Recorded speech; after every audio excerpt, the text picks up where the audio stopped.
Vamos falar um pouquinho sobre o website? Acho que é necessário a gente falar também aqui na concepção a possibilidade de você ter ou não um website de acordo com a sua escolha, com a sua estratégia. Quando a gente fazia podcast lá, no meu tempo, lá atrás, né? Quando a gente começou ali há 10, 15, no meu caso 16 anos, mais de 16 anos, a gente tinha que ter um site. Não tinha outra maneira.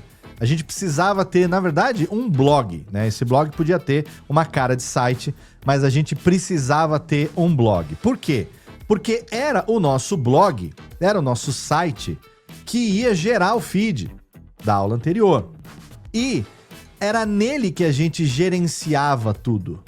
Então, quando eu comecei lá em 2009, meu amigo, meu irmão, que o podcast me deu, Gustavo Guanabara, ele tinha o seu podcast que era o GuanaCast, e ele ensinava a gente a utilizar os plugins de WordPress para a gente poder fazer a distribuição do nosso podcast dentro do admin do nosso WordPress, dentro do nosso site. A gente gerenciava o podcast dentro do site.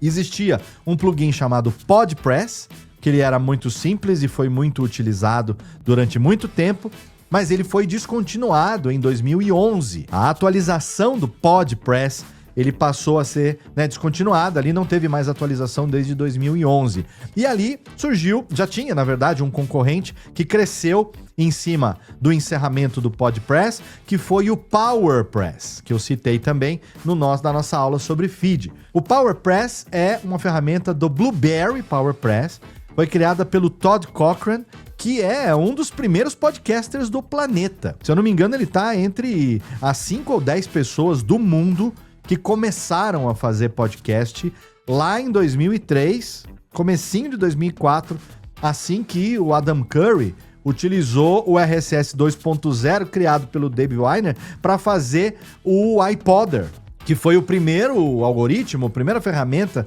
que pegava as postagens direto do blog do Adam Curry, nosso podfather, né, o criador do podcast. A ele, né, se dá a criação. O podcast é filho de muitos pais, né? Porque cada um fez uma coisa, essas tecnologias foram se encaixando para que acontecesse o que acabou acontecendo. Mas a demanda veio do Adam Curry. Então, quando o Adam Curry pegou o código RSS 2.0, criado pelo Dave Winer, e passou a distribuir o conteúdo dele no iPod das pessoas, ele passou a fazer broadcast no iPod, aí que depois, alguns anos, demorou mais ou menos 1 ou 2 anos, para que o termo podcast realmente passasse a ser utilizado, e via de regra significa isso mesmo, broadcast for iPod, broadcast no iPod, podcast. Basicamente é isso. E o site, ele era fundamental, porque você precisava da estrutura do site para poder ter o blog, a estrutura do blog para poder ter o feed para poder ter os episódios distribuídos na época no iTunes, né, que hoje em dia é o Apple Podcasts, e depois nos outros agregadores. O iTunes, muita gente não sabe, o Apple Podcasts, né, ele ainda é o repositório para, vou tirar um número aqui da minha cabeça, mas 80% ou mais dos agregadores independentes de podcast. Pocket Casts, Podcast Addict, Podcast Republic, Castbox e outros tantos que são muito utilizados, principalmente pela galera do Android, eu entre eles puxam a base de dados, ou puxavam, né? Mas muitos ainda pegam a base de dados do Apple Podcasts, o API, né? O database ali do Apple Podcasts. Então, se você não existe como podcast no Apple Podcasts, o antigamente chamado de iTunes, é bem provável que você não exista também, que o seu podcast não exista também em agregadores que são muito utilizados pelos ouvintes que puxam a base de dados do Apple Podcasts. Por isso que a gente, hoje em dia, incentiva que você tenha o seu podcast distribuído na maior quantidade possível de agregadores. E tente ver na configuração, a gente vai fazer isso, mas você tente ver como é que esse agregador se comporta. Ele puxa a base de dados de algum lugar, ou ele tem um sistema onde eu posso ir lá e enviar o feed RSS do meu podcast. Ele pede o RSS. Você vai ver, quando a gente for configurar, você vai ver que é pedido várias e várias vezes e a gente vai ver isso acontecendo em tempo real. E o que o website tem a ver com isso? Tem a ver tudo, porque antigamente a gente precisava do site para poder gerar o feed, para poder gerar o RSS. E hoje em dia não precisa mais. Hoje em dia é totalmente opcional. Hoje em dia, se você utiliza o Spotify for Creators para fazer a hospedagem do seu arquivo, né, MP3, ele já vai te gerar o feed RSS, automaticamente ele vai te colocar no catálogo do próprio Spotify, ele já tem ali uns caminhos automáticos para você enviar para alguns agregadores com os quais ele conversa e ele já puxa o feed direto. E para alguns, como por exemplo o Deezer e Amazon Music, o próprio Apple Podcasts também, o sistema do Spotify ele te dá o link para você ir lá e configurar. Mas é o Spotify for Creators que vai gerar o seu feed. Se você utiliza o Blueberry Hosting, o Libsyn, o Podomatic, o Omni Studios, como no meu caso, que o Castbox, eu acho também, esses serviços de hospedagem, eles vão gerar o seu arquivo RSS, eles vão atualizar o seu feed a cada novo episódio e dali, automaticamente, o podcast vai para os agregadores, né? Se você olhar, por exemplo, o Radiofobia, você vai ver, mais uma vez citando, já que é o meu programa, você vai ter aqui a postagem de um episódio, você vai ver que, ó, na página individual de qualquer episódio, pegar aqui o Radiofobia número 400, 400 que foi um número redondo. Tá aqui a página do Radiofobia 400 no site, né? radiofobia.com.br/podcast. Aqui. Você tem, né, a arte grande, a vitrine, a nossa thumb, que eu já falei na identidade visual. Logo abaixo você tem um player. Esse player, ele não está sendo gerado pelo meu site. Esse player aqui, ele é um código do meu Omni Studio, aonde eu hospedo os arquivos do Radiofobia hoje, né? No momento da gravação dessa aula, eu ainda estou hospedando, não sei amanhã ou no momento que você estiver assistindo, mas no momento da gravação desse curso, eu faço isso. Eu subo no Omni Studio, eu tenho aqui a minha tela, essa aqui é a tela do Omni Studio, é a minha tela de publicação desse episódio específico, 400. Tá aqui, é aqui que eu faço tudo. Aqui que eu joguei a arte, aqui que eu botei a descrição, aqui que eu fiz tudo. E aí no momento que eu publiquei aqui, ele me gera esse arquivo, esse código de embed desse player. E é esse player que eu estou utilizando no meu site. Então o meu site hoje, ele não funciona mais para que o podcast exista. Ele não é mais necessário para que o podcast exista. Ele é, para mim, uma ferramenta de fortalecimento de marca, de branding que a gente fala, né? Então, Radiofobia Podcast Multimídia, Podcast Network, é uma empresa, é uma rede de podcasts que tem um site bem configurado, que tem uma identidade visual coesa, uma identidade sonora coesa. Quando um cliente meu vai dar uma olhada no site da Radiofobia, ele entra no meu site, vê os meus podcasts, ele vê que tá tudo configurado, tudo bonitinho, tudo tocando, tudo coerente, tudo limpo.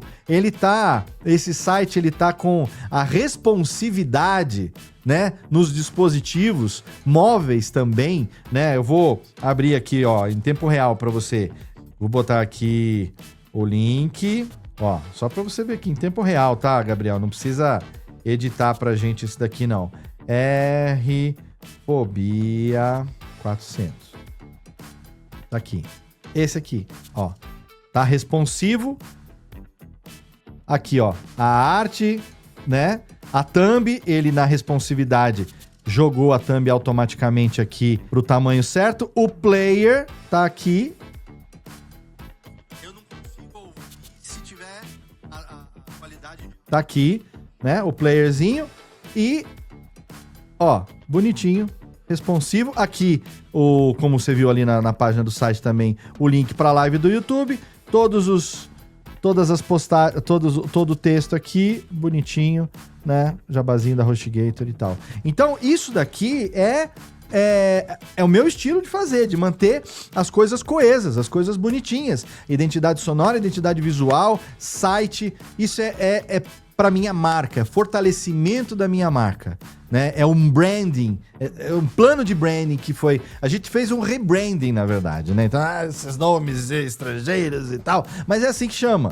Né, o Radiofobia foi uma coisa que eu criei em 2009, eu fazia minha própria identidade visual, criei um logo mequetrefe, anos depois eu tive a ajuda do Ed Palhares, que me fez o primeiro logo bacana, depois veio o Leandro Caracciolo, me ajudou também, quem mais? Brão Barbosa me ajudou também, aí veio o Gui Della Coleta, que ficou com a gente durante muito tempo como designer, e toda essa identidade visual atual, né, Radiofobia Podcast Network, a gente tem a marca registrada no NPI, a gente tem o manual de uso da marca, a gente tem o logo com várias aplicações diferentes, logo para você aplicar em fundo claro, em fundo escuro, logo vertical, logo horizontal, logo colorido, logo monocromático, tudo isso é a nossa identidade visual dentro do nosso branding, dentro da nossa marca.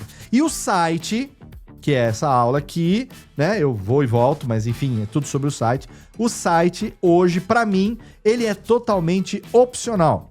Ele é opcional, eu cuido muito bem dele, eu dou uma importância muito grande para ele. A gente tem uma parceria aí de 15 anos com o nosso serviço de hospedagem lá, que é a HostGator, são amigos queridos, a parceria mais longeva da história do podcast brasileiro. São 15 anos de uma parceria ininterrupta, garante ali os meus sites, o curso de podcast, Radiofobia, empresa, Radiofobia, rede, tudo ali, bonitinho, porque quando um cliente meu, um potencial cliente, ou um anunciante, vai dar uma olhada lá no que a gente faz, vai ver que a gente tem coerência, né, de seguir o manual da marca, tudo profissionalzinho, tudo organizado direitinho. E o site bem organizado, ele ajuda bastante a gente também a indexar nas ferramentas de busca.